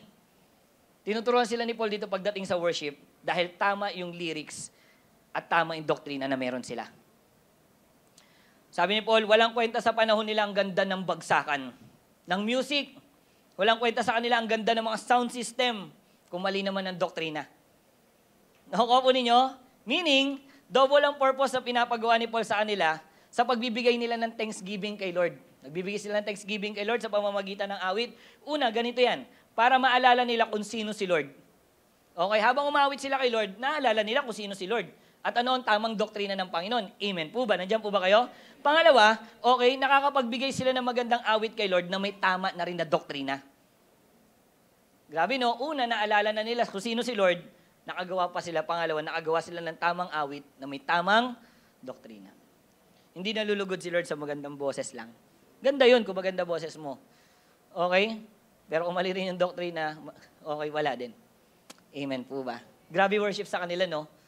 Sa atin kasi, di ba, pag nakinig ka ng preaching, yung doctrine, sa preaching mo mapapakinggan. Sa kanila hindi. Sa worship pa lang may doctrine na. Amen po ba? So, doon nila napagpupurihan si Lord. Amen? Nabibigyan ng thanks, giving si Lord pagdating sa word at pagdating sa worship. Kaya sa atin ngayon, parehas lang ito tinuturo ni Paul na makakapagpasalamat lang tayo sa Diyos. First of all, kung mamumuhay tayo sa tamang doktrina ni Lord. Amen? Sa tamang doctrine. Tandaan na isa sa pinaka-the best na mapapasalamatan mo ang Diyos ay ang paglalakad sa word niya. Amen po ba? Yung lumalakad ka sa word ni Lord, yun yung pinaka-the best na worship. Okay? Kaya maraming tao, dahil sa maling pangunawa, okay? Dahil sa maling pangunawa, maling doktrina, kasabay ng sandamakmak na maling katuruan na umuusbo ngayon, kaya nangyayari sa kanila, nagkakaroon sila ng maling pagkakilala kay Lord. So kapag ang tao nagkaroon ng maling pagkakilala kay Lord, maglilid yun sa maling pamumuhay. Siyempre, mali nga yung pagkakilala kay Lord eh. Nakuha po ninyo, maglilid yun sa maling pamumuhay. At dahil mali ang pamumuhay nila, hindi na nila na-worship si Lord sa buhay nila. Amen po ba? Okay, pero sino dito naniniwala na ang pinaka-the best na worship kay Lord ay ang pamumuhay mo ng tama sa kalooban niya? Amen po ba? Yun ang pinaka-the best na worship. Yung lumalakad ka sa kalooban ng Panginoon. Tandaan niyo po kahit anong ganda ng boses natin, kung pangit naman ang ugali natin, wala ding kwenta. Nakuha ninyo, kahit anong taas pa ng boses mo, paglabas mo, na-pause ako mag-worship kay Lord eh. Okay? Pero paglabas mo naman, wala rin pangit din ang buhay mo, wala rin kwenta. Amen po ba? Yung nag-worship ka kay Lord dito, inaawitan mo ang Panginoon. Aawitan kita. Pag sa loob ng church, di ba? Aawitan kita. Paglabas ng church, at ichichismis. Wala rin kwenta yun. Kasi paglabas mo, chismosa ka rin, di ba? Luming katabi mo, napatawa na siya, no? Grabe, no? Amen po ba? So, kuha ninyo, wala rin kwenta yung ganun. Tema po ba? Okay, tandaan natin yan. Dahil ang totoong umaawit kay Lord, okay? Umaawit kay Lord, ay alam niya kung sino si Lord at nakikita si Lord sa buhay niya. Amen po ba? So, ibig sabihin, kung kilala mo si Lord na, kunyari, ginanda natin kanina, napakabuti mo. Kananta mo yun kay Lord. May problema ka. May ba't hindi ka pinagdadaanan? Mabuti pa rin ba si Lord? Kakantayin mo lang siya. Right doctrine ba? Yes. Bakit? God is? Amen po ba? Mabuti si Lord eh. Nakalagay sa Bible yun. Sabihin, ano man ang mangyari sa akin, mabuti si Lord. Nakuha ninyo, pinagdadaanan ako pero mabuti pa rin ang Panginoon. Amen po ba? So alam mo sa sarili mo yun. So kung kumakanta ka ng Holy, alam yan? Are you Lord God Almighty? So holy si Lord. So dapat nakikita sa buhay natin yun na holy si Lord. Amen po ba? Yung pagpasok mo ng church, puspos na puspos ka ni Holy Spirit. Sana paglabas mo, puspos ka pa rin ni Holy Spirit. Hindi ka puspos ng alak. Amen po ba? Tignan mo yung katabi mo. Kasi holy si Lord, sabi mo, holy. Grabe Lord, napakabanal mo talaga. Loobin mo ang buhay ko'y maging... Dapat banal hindi bangag di ba? So, babangag sa ano Amen po ba? Kasi kinakanta mo if God is holy, nakikita sa buhay mo yun. Amen po ba? At ang the best worship ay hindi kumakanta ka lang kay Lord ng holy. Hindi ganun. Ang pinaka-the best na worship ay nakikita si Lord sa buhay mo. Yung paglabas mo, nakikita ang Lord, hindi ka man kumakanta. Kilala ko si Alvin, hindi man talaga maganda boses yan. Pero pambirang ganda ng buhay niya, pumapalakpak si Lord sa langit. Tignan mo si Alvin. Ayun Amen po ba? I remember yung buhay ni Job. Ano sabi ni Lord kay Satan? O saan ka galing? Pumarot pa rito, sabi ni Satan.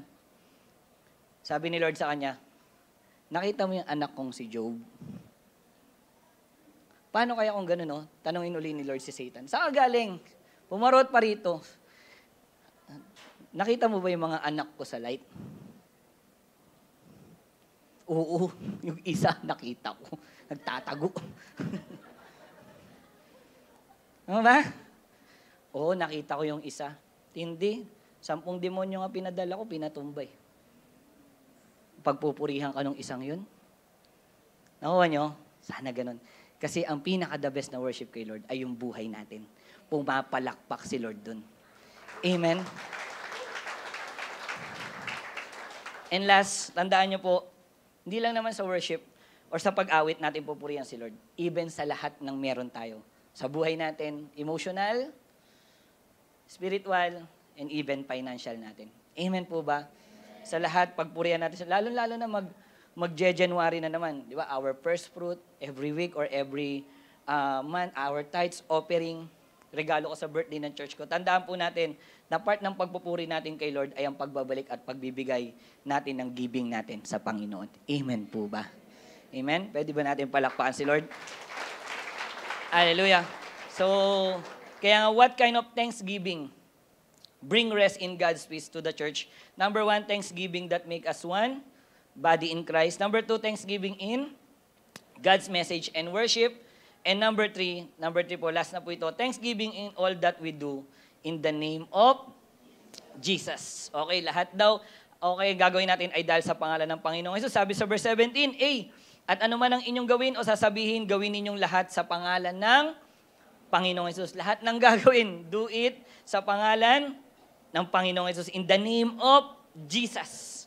Okay, the question is, ito, bakit sa pangalan ng Panginoong Jesus? Bakit lahat na ng gagawin nila, sabi ni Paul sa Colossians, bakit lahat ng gagawin nila sa pangalan ng Panginoong Jesus? Because, okay, unang-una, dahil si Jesus na ang authority ng buhay nila. Okay? Si Jesus na ang authority ng buhay nila. Meaning, pinapakita ni Lord, sabi niya, mga taga-Colossians, si Jesus na ang authority ng buhay ninyo. Bago kayo kumilos, bago kayo mag-decide, okay? Kapag isipin nyo muna na ang authority ng buhay ninyo ay ang Panginoon. Nakuha ninyo, bago nyo gawin ang lahat, wait lang, sige, may plano tayo, pero ano ba ang decision dito ng authority? Nakuha po ninyo? Amen? Pinapakita sa kanila na hindi na sila authority ng buhay nila. Sino na? Si Jesus na. Okay, yan ang ibig sabihin na kapag gagawin mo lahat sa pangalan ng Panginoong Hesus. Sabihin, pinapasuko na sa yung authority ng buhay mo at si Jesus na yung authority ng buhay na meron ka. Amen po ba? Amen. First of all, binago yung authority nila. Pangalawa, binago na rin yung identity kasi nila. Dahil si Jesus na, dahil binago na ang identity nila. Tinuturo sa kanila ni Paul dito na sinasabi sa kanila, okay, ni Paul, okay, iba na yung identity nyo. Hindi na kayo yung dating makasalanan. Okay? Yung dating makasalanan kasi, bumabalik pa rin sila sa dating identity nila. Nakukuha ninyo? Bakit kikilos na kayo sa pangalan ng Panginoong Hesus? Kasi hindi na kayo yung dating kayo. Bago na yung identity na meron kayo. Amen? First of all, bago na yung authority ninyo, hindi na kayo, si Jesus na pangalawa, bago na yung identity ninyo. Binago na ng Panginoong Hesus. The problem is, pagdating sa tao, napakahirap gawin to. Lalo na po sa generation natin, napakahirap pong gawin ito. Alam niyo po kung bakit? Kasi sa panahon natin ngayon, nabubuhay ang tao sa word na me, myself, and I. Tama po ba? Me, myself, and napakalakas ng individualism sa generation natin ngayon. Ang lakas ng individualism. Bakit? Nung 90s, isang brick game, 10 kayo naglalaro, di ba? Tama ba? May brick game kami nila Glenn dati. Okay, PlayStation, lahat kayo. Isipin nyo yun, tama po ba? Isang bisikleta, naghihintayan pa kayo. 2 ikot. Pangalawa na siya, next na ako dyan. Di ba nakuha nyo? Ngayon lahat, isa-isang cellphone, tagi-isang bisikleta. Nakuha ninyo? Noon, pag nanood ng TV, di ba sa isang compound, isa lang may TV, lahat nandoon nanonood. Ngayon lahat may TV. Pero, walang nanonood. Lahat, naka-cellphone. Kaya ang lakas ng individualism sa generation natin ngayon. Namumuhay sa sarili. Sa sariling desisyon. Okay? Meaning, mas malakas sa generation natin ang nabubuhay sa sarili nilang buhay at sarili nilang desisyon. Kaya napakahirap ilagay at sabihin sa generation natin na magpasakop kay Jesus. Tama po ba? Nandiyan po ba kayo? Pasakop ka kay Lord. Si Lord ang gawin mong authority. Di ba? Okay? At yan ang tinuturo ni Paul sa kanila at tinuturo sa atin. Okay? Actually, karamihan ng maling nangyari sa buhay natin, alam niyo kung bakit? Dahil sa sarili nating decision. Tama po ba? Dahil hindi natin kinonsulta sa Panginoon. Kasi ayaw natin ipapakialam ang buhay natin kay Lord. Alam niyo po, ang taong hindi talaga magpapa-under sa Lordship ni Lord, alam niyo kung sino yon? Sila yung mga taong may sariling gobyerno sa buhay. At alam niyo sino yung mga taong may sariling gobyerno sa buhay? Tanungin niyo kung sino. Sila yung mga taong selective lang ang susundin nila kay Lord. For example, yung kanina. Sino dito sinasabi niya, ang sarap mag-worship kay Lord? Amen po ba? Sino dito sinasabi niya, ang sarap i-worship si Lord sa giving? O, di ba? Nakuha niyo? Tataas mo yung kamay mo kay Lord. Nakuha mo? Talagang kakanta ka, aawitan kita. Paano ko sinabi rin sa Lord, ibigay mo rin? At tumigil. Nahimik kayong lahat dito. Nakuha ninyo? Pipili lang. Kasi bakit? Tanungin niyo ako bakit? May sariling gobyerno. Pipili lang siya ng lalakaran niya kay Lord. Okay?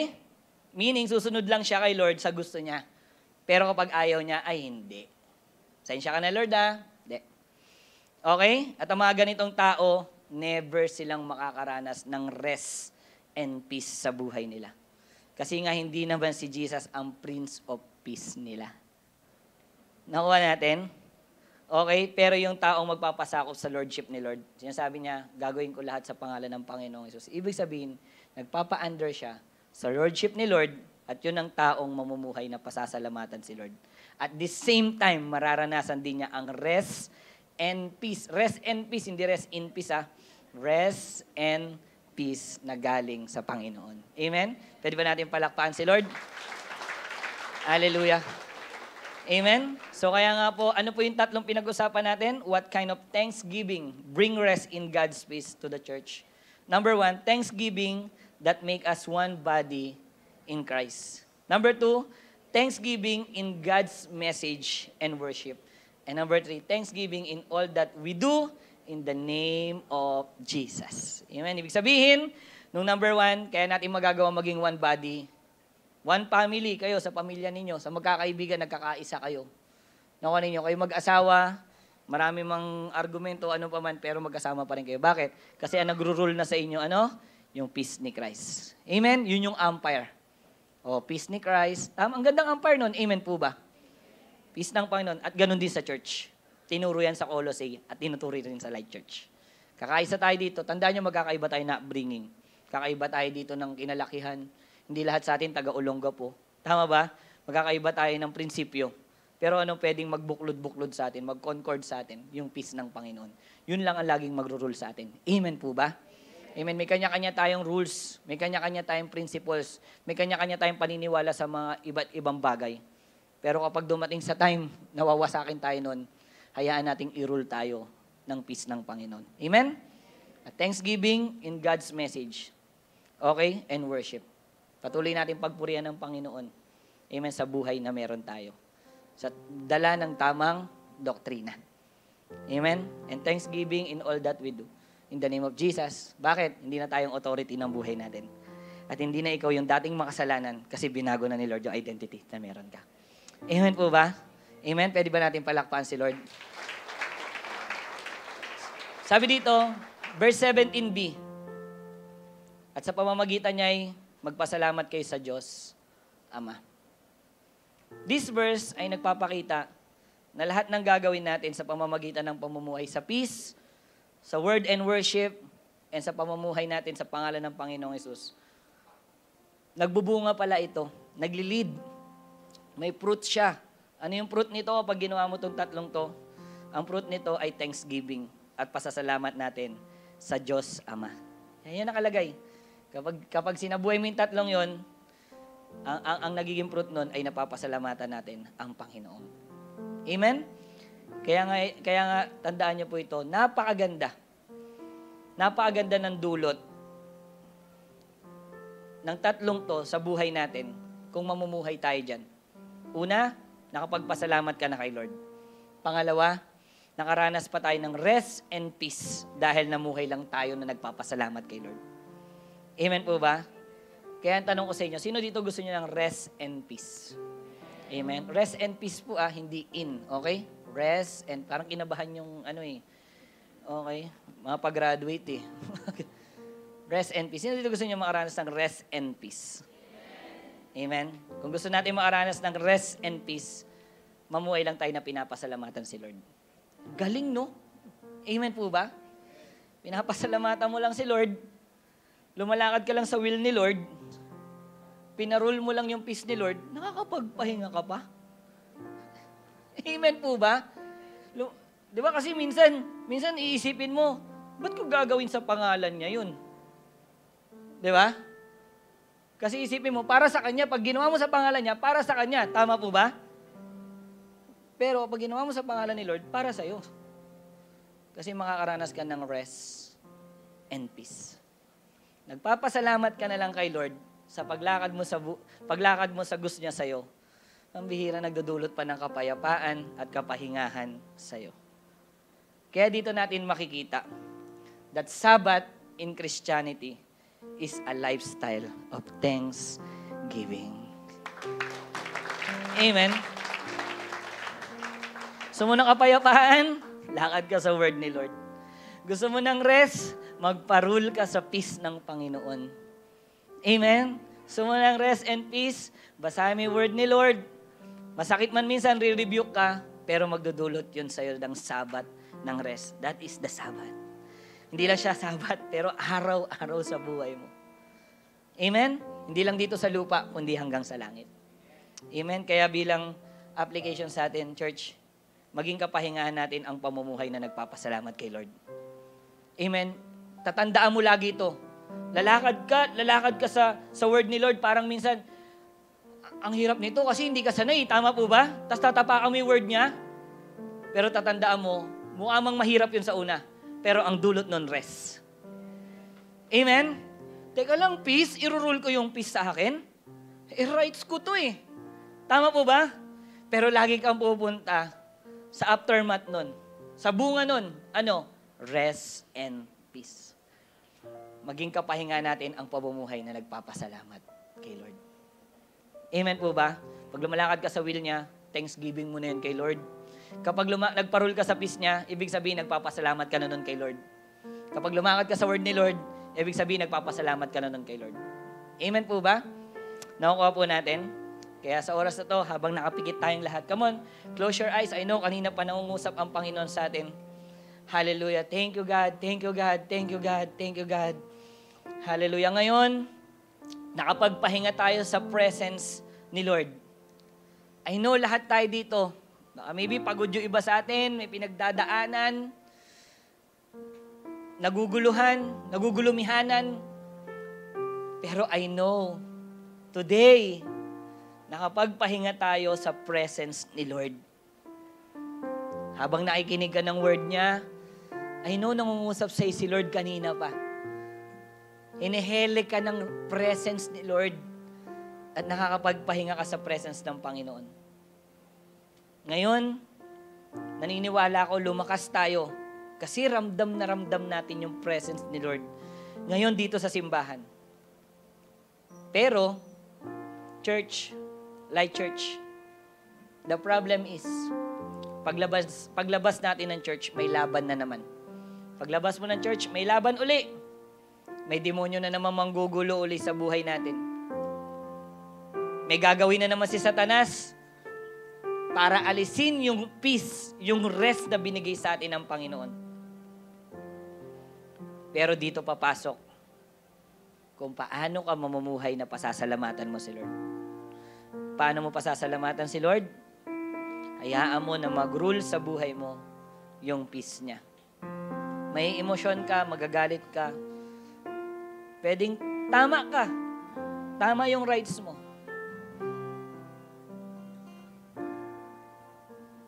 Pero nawa, sa mga panahon na ginugulo ka ng kaaway, sa mga panahon na may laban, sa mga panahon na gusto mo uling piliin yung sarili mong word, palagi mo lang isipin na ang paglakad mo at pagpaparol mo sa peace ng Panginoon ay pasasalamat mo na kay Lord yun. It is a sign of worship mo kay Lord. And also, sa mga panahon na may binabago si Lord sa'yo dahil sa word niya, tapakan mo yun. Na minsan masakit, na minsan rebuke, minsan imumold ka ni Lord, may uukitin siya sa buhay mo. Hindi madali yun. Pero lagi mo lang tandaan, worship mo na yun kay Lord. Pasasalamat mo na yun sa Panginoon. And sometimes, gusto kang ibalik ng mundo na ikaw uli yung magdi-decide sa buhay mo. Sarili mo uling decision, sarili mo uling prinsipyo, sarili mo uling panukala.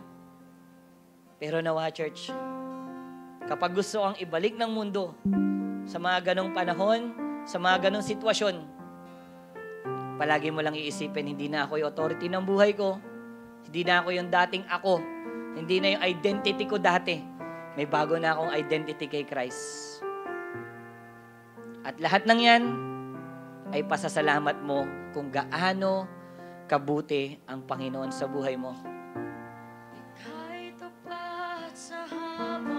Pag gusto kang alisin dyan, gusto kang tanggalin dyan, gusto kang guluhin, gusto kang wasakin, babalik ka lang dyan. Magparol ka lang kay Lord. Si Lord lang maghari sa buhay mo. Lakad lang sa pangalan ng Panginoong Yesus. Hayaan mo si Christ ang mag-decide sa buhay mo. Kasi maraming nangyari sa buhay natin, sa family natin. Maraming nangyari sa atin individual na nagulo tayo. Personally, nagulo tayo. Spiritually, nagulo tayo. Bakit? Tayo authority ng buhay natin eh. Nawasak tayo.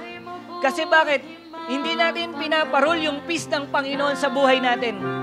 Nagulo tayo, walang peace. Hindi natin mapasalamatan ng Panginoon. Bakit? Hindi naman tayo lumalakad sa word ni Lord eh. But right now, gabi ni Lord sa'yo, na gusto mo ng rest and peace, gusto mo makapagpahinga, gusto mo maranasan talaga yung totoong rest and peace at mapasalamatan ako, nakbalik ka sa akin. Hayaan mo ako mag-rule sa'yo. Hayaan mo yung authority ko ang mag-rule sa buhay mo. Hayaan mo yung bagong identity ko ang yakapin mo at isabuhay mo. Yes, alam ko hindi madali, mahirap, maraming susubok, hindi komportable, pero someday yun yung maglilid sa'yo. Magbubunga yun ng kapayapaan at kagalakan sa buhay mo at kapahingahan. Kasi mabuti ang Panginoon sa atin. Kaya sa oras na to, kung nararanasan mo ang kabutihan ni Lord, ba't di ka tumayo ngayon? Come on. Hallelujah. Ba't di mo pagpurihan si Lord at sabihin kung gano'n siya kabuti sa'yo? Ay.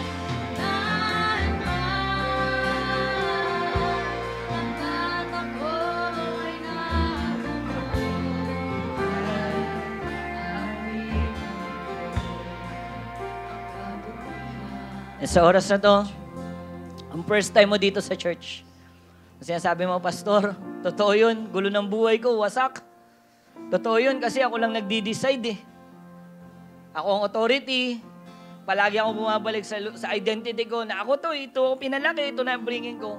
Ba't gusto ko sabihin sa'yo, hindi yan ang identity mo. Ang identity mo ay yung kung sino ka sa mata ng Panginoon. Hindi ka makasalanan. Hindi ka makasalanan. Namatay ang Panginoong Jesus sa'yo. Mahal ka ni Lord. Kung sabi mo wala nagmamahal sa'yo, ang identity mo ay mahal na mahal ka ng Panginoon at namatay siya para sa'yo. At kung sinasabi mo, Pastor, gusto ko rin maranasan yung peace at gusto ko rin lumakad sa word ni Lord, gusto ko siyang pasalamatan sa buhay na meron ako. Gusto ko sabihin sa'yo, ba't hindi mo siya papasukin ngayon sa buhay mo bilang Panginoon at tagapagligtas? Meaning, siya na ang Lord and Savior, siya ang authority at siya na masusunod sa buhay mo. At kung sinasabi mo yan ngayon, first time ka dito, gusto mo maranasan yan, ba't di mo ko sundan sa panalangin na to?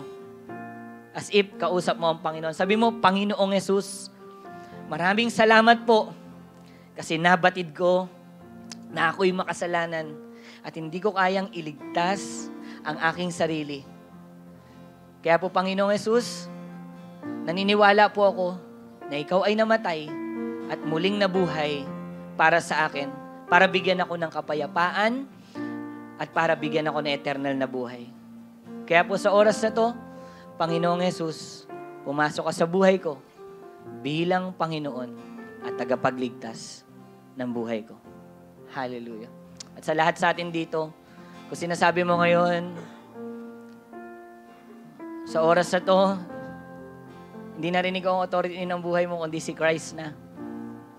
Magpaparol ka na sa peace niya, lalakad sa word niya, kasi nakita mo na ang thanksgiving pala kay Lord is our lifestyle. At ang lifestyle ng pagpapasalamat naman kay Lord ay naglilid sa Sabat, sa rest. Ba't hindi natin pasalamatan ang Panginoon? Hallelujah. Come on, raise up your hands. Ika'y tapat. Come on. Hey! Sabihin mo yan kay Lord ngayon. Woo! Ika'y mabuti magpakay hanggat ako ay nabubuo. Yes, Lord! Come on! Pasalamatan natin ng Diyos ngayong araw na to. Hallelujah! Ika'y tapat.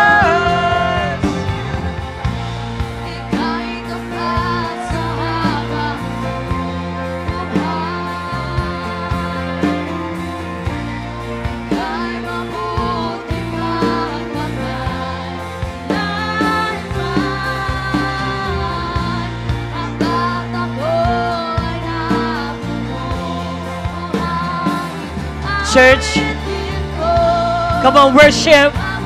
Worship Him. Sa lugar na to, punuin natin ang pasasalamat kay Lord. Naniniwala ako, may ginawa ang Panginoon sa buhay natin. Naniniwala ako na nangusap ang Panginoon sa atin para sa sarili natin, sa pamilya natin, para sa lahat ng gagawin natin.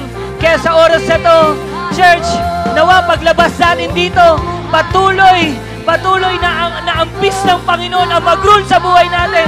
Patuloy na lumakad tayo sa word ni Lord at hindi sa sarili na lang natin ang prinsipyo. At patuloy natin i-worship si Lord sa buhay na meron tayo. At patuloy na authority na ni Jesus ang mamumuhay sa atin. Kasi yun ang magdadalas talaga sa atin sa totoong rest and peace. Matagal ka nang ginulo ng kasalanan. Matagal ka nang winasak ng kasalanan. Matagal ka nang nabuhay na hindi napapasalamatan ng Panginoon. But right now, kung isusuko mo ang buhay mo kay Lord at lalakad ka kay Lord ng buong buhay, buong puso, at siyang authority ng buhay mo sa lahat ng pagkakataon, kung saan ka man mapunta, maniwala ka sa akin, mapapasalamatan mo ang Panginoon sa lahat ng lakad mo. Sino ka man, nanay ka man, tatay ka man, magulang ka man, estudyante ka man, nagtatrabaho ka man, kung gagawin mo lahat sa pangalan ng Panginoon Jesus, yun ang pinaka-the-best sa thanksgiving at worship na gusto ng Panginoon sa buhay ng bawat isa sa atin. Ang mapasalamatan siya sa bawat aksyon at kilos natin. Hindi lang sa pagkanta, hindi lang sa pag-awit, hindi lang sa pagkanta sa church, no. Pero sa lahat ng gagawin natin sa buong buhay natin. Hallelujah! Kaya pasalamatan natin ang Panginoon Jesus sa buong buhay natin. Aawitan and aawitan. Come on!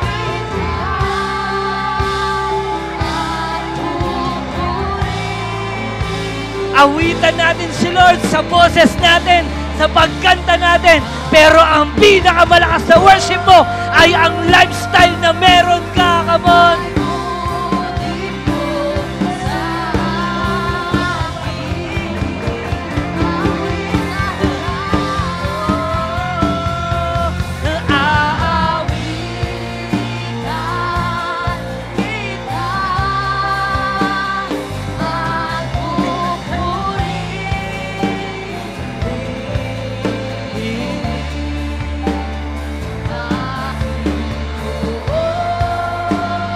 Awitan natin si Lord.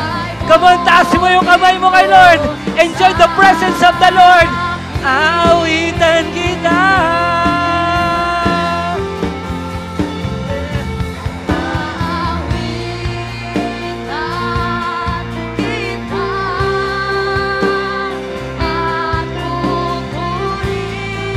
Huwag tayong mapagod, awitan ang Panginoon. Huwag tayong mapagod magbigay ng pasasalamat kay Lord. Huwag tayong mapagod na ibigay ang buhay natin sa Kanya at mapagpurihan si Lord sa buhay na meron tayo. At maitaas ang pangalan ng Panginoon Jesus sa buhay na meron tayo. Huwag kang mapagod kasi bakit? Magbubunga yun ng rest and peace sa buhay mo. Yun ang totoong kapahingahan. Yun ang totoong sabat. Hindi lang dito sa lupa, kundi hanggang sa pagharap mo kay Lord. Doon mo mararanasan ang totoong rest and peace ng buhay mo. Pero ang makakaranas lang nun ay ang taong nabubuhay na nagpapasalamat kay Lord, na pagpupurihan si Lord sa buhay niya sa lahat ng pagkakataon. Come on, worship. Oh Diyos, napakabuti mo. Hallelujah. Come on, come on, come on, declare. Declare the song. Declare the song. Come on, shout. Shout and sing. Anak ba? Noon ngayon. Noon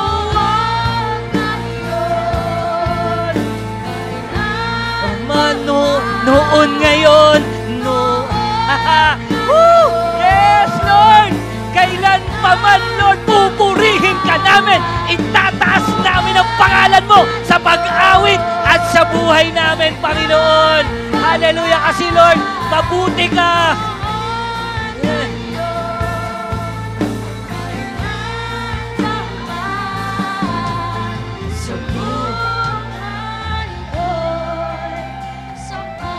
Minsan pa sabi mo, napakabuti mo, Lord. Come on, come on. Hallelujah.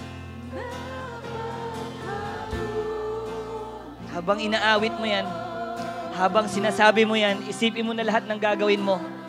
Isipin mo na lahat ng pwedeng manggulo sa'yo. Isipin mo na lahat ng pwedeng magwasak sa'yo sa marriage nyo, sa family mo, sa church. Pero lagi mo ring iisipin, wala siyang magagawa sa'yo. Kasi sa oras na to, lalakad ka na nagpapasalamat kay Lord. Papupurihan na si Lord sa buhay na meron tayo. Sa pamamagitan ng pag-rule ng peace ni Lord sa buhay mo, ng pag-rule ng word ni Lord sa buhay mo at pag-rule ni Jesus Christ sa buhay mo. Di ka nagba. Come on, enjoy the presence of the Lord. Diba? Come on, magpahinga ka sa presence ni Lord. Di ba, ang sarap? Noon, ngayon, kailan? Noon, ngayon, kailan pa man, noon, ngayon, Lord.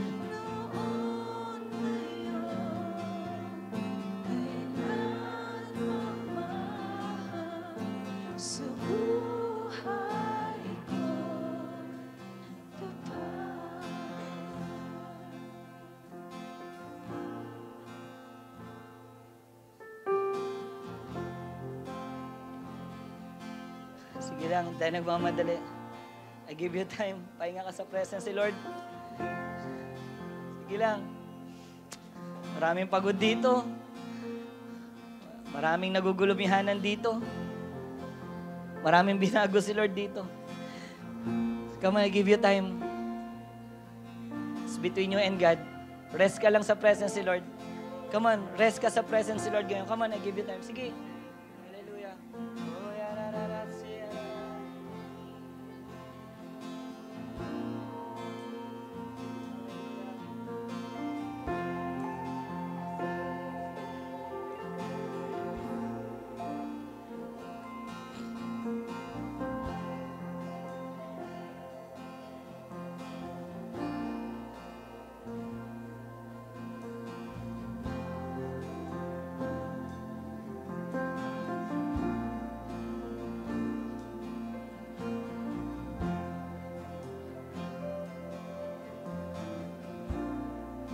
Sige, magpalakas tayo sa presence ni Lord. Come on, enjoy mo lang.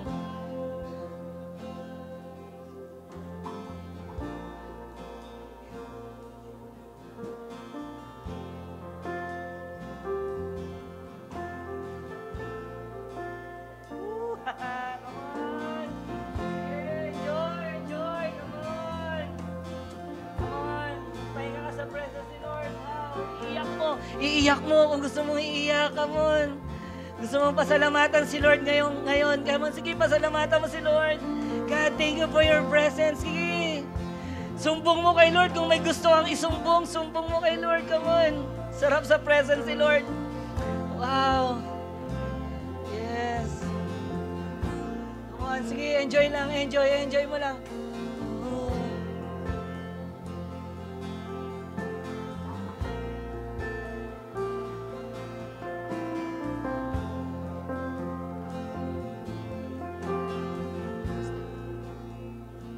Sing, ang amagitan. Sabi mo kay Lord, kita at pupurihin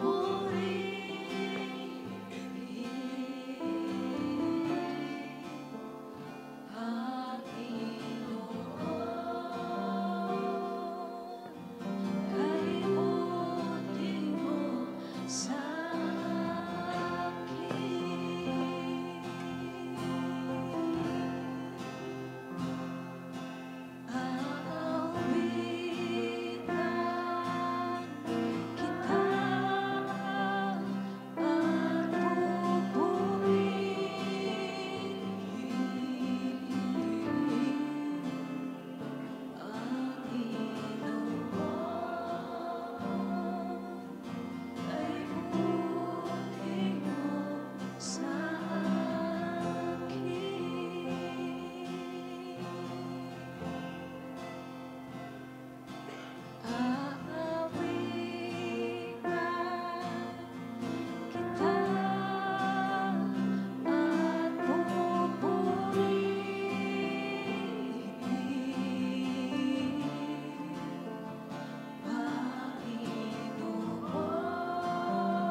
Di ba ang sarap sa presence ni Lord?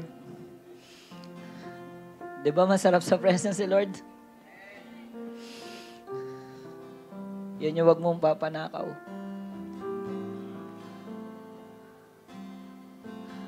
Wag mong papanakaw yan.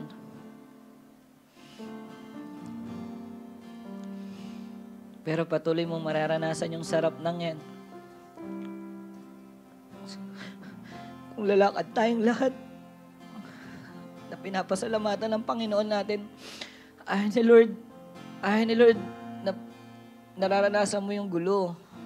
Ayaw ni Lord na nararanasan mo sa pamilya mo, sa lahat. May pagkawatak-watak, walang kapayapaan. Ayaw ng Panginoon yun. Pero may solusyon si Lord. Alam niya may demonyo na manggugulo sa atin. Kaya sabi ni Lord sa'yo na, kaya mo mag-rule. Mag-rule yung peace ko sa inyo, sa inyong mag-asawa, sa pamilya nyo, sa simbahan ng Light Church. Maraming gustong sumira sa atin. Pero may peace si Lord na iparule natin palagi sa puso natin. At sabay-sabay tayong lumakad sa word ni Lord.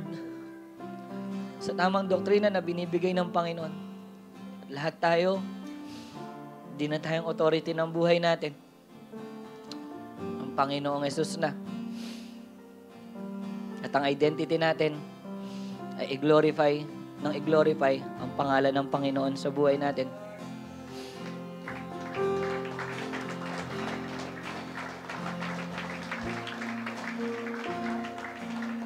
At yung naramdaman mong sarap ngayon, kaya nayaan kitang mag-worship kay Lord. Even me, nakapagpahinga ako. Kasi gusto kong maranasan mo, alam ko pagod ka. Lalo na sa fast pace ng generation ngayon. Nasabi sa atin ni Lord, nak, ganyan kasarap sa presence ko. May rest and peace. Na ang makakaranas ay yung taong lalakad na nagpapasalamat sa akin. Na napapasalamatan ako sa buhay niya. Na pagpupurihan ang pangalan ko sa buhay niya. Bilang tatay, nanay, tatrabaho, nag-aaral. Pasalamatan natin si Lord. Bukas, papasok ka ng trabaho, pasalamatan mo si Lord. May manggugulo sa'yo bilang nanay, pasalamatan mo si Lord. May manchichismis sa'yo, sisiraan ka. Mapagpurihan pa rin si Lord sa buhay mo. Mag-aaral ka pero mapagpurihan pa rin si Lord sa buhay mo. Yun ang pinaka-the best na thanksgiving na mabibigay natin kay Lord. Hallelujah. At ang mga yon ay magdudulot ng rest and peace sa buhay natin. Panginoon, maraming salamat, Lord, for your love, for your presence, for the rest and peace na pinagkaloob mo sa amin. Lalabas kami ng church na to na wala kaming gagawin kundi, Lord God, mapagpurihan ka sa private and public life ng buhay namin. Saan man kami naroon, Panginoon, ang goal namin ay mapagpurihan ka sa lahat ng gagawin namin, Panginoon. Dahil hindi na kami authority nito, walang iba kundi ikaw, aming Panginoong Yesus. Sinusuko namin ang buhay namin sa iyo at hahayaan namin ang kalooban mo at ang word mo ang mag-ari sa amin. Maraming salamat, Lord, sa iyo po lahat ng papuri, sa iyo lahat ng pagsamba. Ito po aming dalangin sa pangalan ng Panginoong Yesus. Amen, amen. Pwede ba natin palakpakan si Lord? Come on!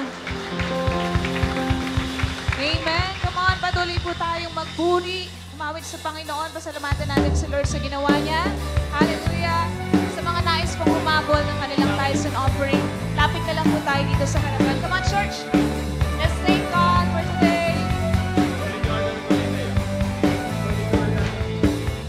Kung aking mamasdan ang kalawakan, hindi ko maunawaan ang iyong dahilan kung bakit ako'y pinili mo tinalagaan.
Amen. Lahat ng masaya, palakpakan si Lord.